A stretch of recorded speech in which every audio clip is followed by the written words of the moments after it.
I just want to become a calm woman when it comes to any situation. My biggest goal is calmness right now. I'm sick of irritation, anger, sadness, and rage. When you say or write certain things that you want to do, that you want to be, even if you share them, because when you share them, that means it's resonated with you. That's why you shared it. Know that you will be tested to see if you're serious or you're just BSing. And sometimes that test may come sooner than you think. More. Who is it?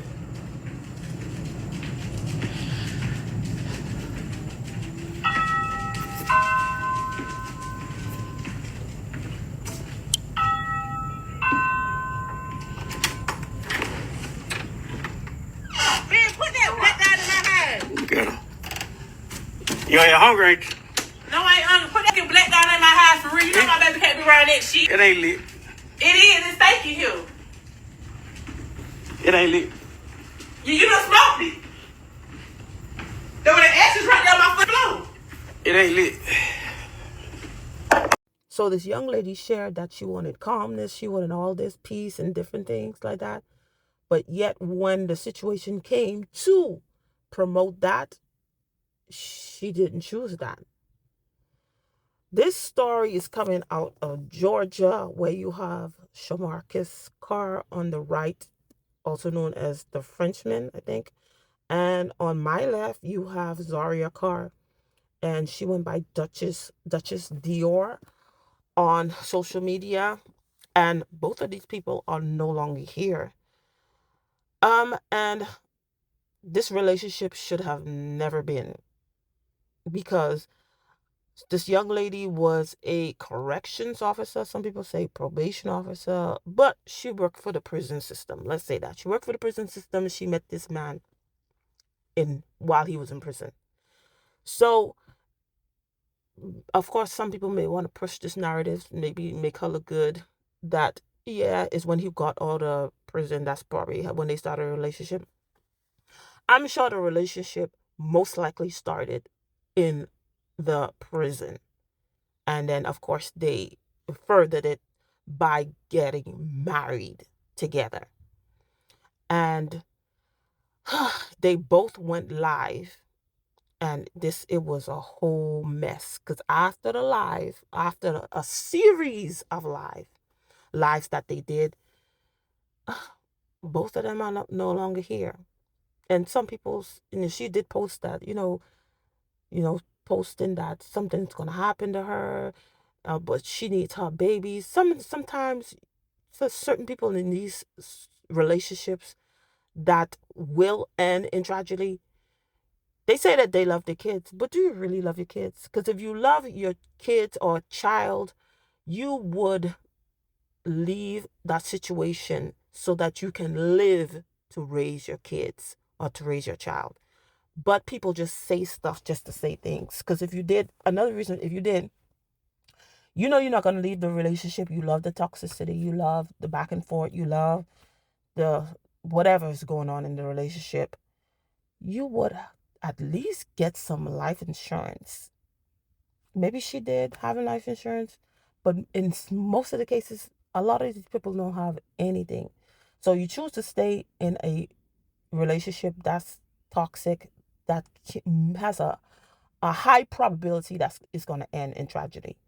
Get some life insurance. At least your children, because I don't know how much life insurance people can afford, but at least for a year, 3 years, maybe for a lifetime, your kids will be good even though you're no longer here. Because most of the time when this happens, the person always end up taking themselves out. Both of them end up being taken out, or at least the other person. Even if the other person don't take themselves out, they end up in jail. This guy, I don't. This guy, he got what he signed up for. This lady was whatever. She worked for the prison system. First of all, she lacked integrity. She doesn't have it at all for you to be involved with a prisoner, because it didn't start when he left. No, it started in the prison. So she was entrusted to guard the prisoners or do whatever with the prisoners and the inmates but went beyond the boundaries of her work description and started a relationship with this guy. So that's already a horrible foundation.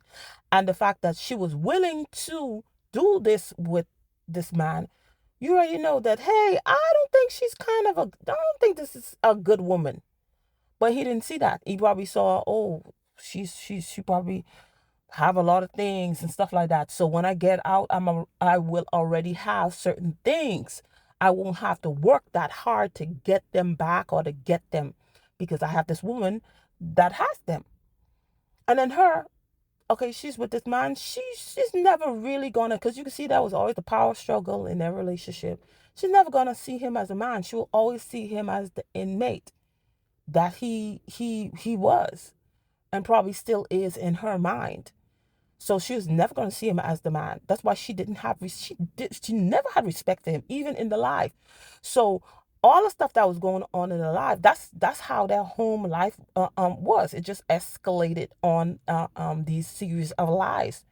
He's trying to talk, she's over talking to him, and then and that was like maybe the first part of the life where he's making the lasagna and stuff like that. She putting his business out there. She don't do nothing. He don't have anything.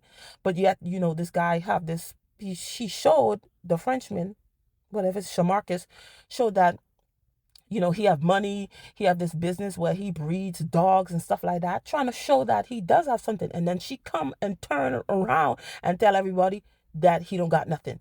So you can tell it was certain points that there was a crack in his voice.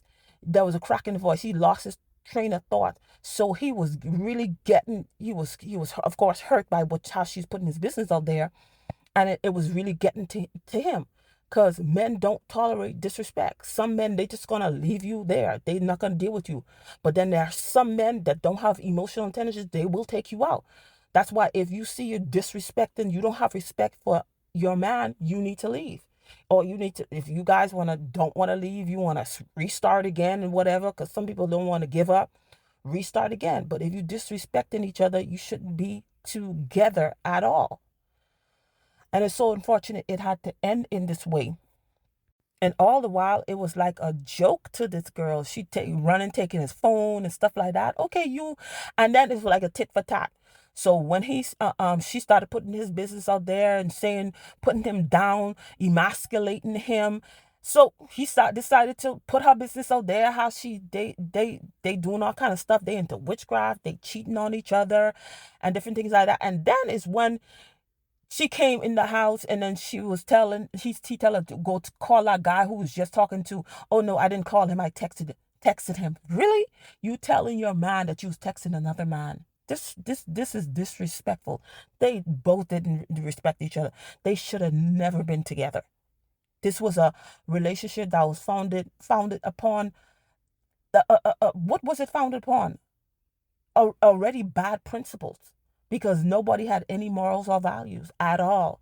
So they didn't have a very solid foundation so that this relationship can stand and be solid. And let's talk about the friend that was on the line with her. I mean, you're not a friend. I don't know what reason this friend had that made her stay on that phone, literally putting a battery in this girl back. And then some of the people in the comments, oh, this girl is a whole vibe and different things like that. Yes, this guy, he decided to do all of this, but the friend didn't help at all, because yes, you probably have told her over and over again she didn't listen and stuff like that. But why would I be a part of you doing all this, egging him on, doing all kind of stuff, putting the business out there, and this friend was not a voice of reason, girl. I think you need to stop. I'm not going to be part of this. Get off the phone. Nope. She continued to be on the phone. I don't know if she eventually dropped off, but she was on the phone for a while and was no help at all. Was not. So why were you her friend? Obviously, it was not for good reasons that this friend was her friend. And she wasn't even a friend. That's not even a friend. When you have friends as enemies and you don't even see it.